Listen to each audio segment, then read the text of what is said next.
நீ மட்டும் இல்லனா இந்த பாட்டிலுக்குள்ள பாய்சன் இருக்கு. இதை நான் குடிக்கிறதோ குப்பையில தூக்கி வீசுறதோ உன்னோட கையில தான் இருக்கு ரோகிணி.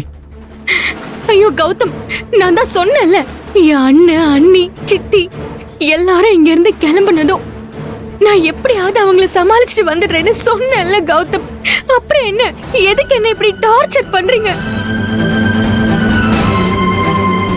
நான் உன்னை டார்ச்சர் பண்ணல ரோகிணி, நீ தான் என்ன டார்ச்சர் பண்ணிக்கிட்டு இருக்க.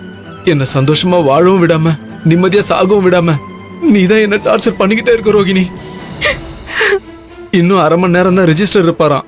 இன்னைக்கு விட்டா இதுக்கப்புறம் எப்பவுமே நம்ம கல்யாணம் நடக்காதுன்னு என் உள்மனசு சொல்லிக்கிட்டே இருக்கு ரோகிணி. நீ இல்லாம என்னால வாழ முடியாது ரோகிணி.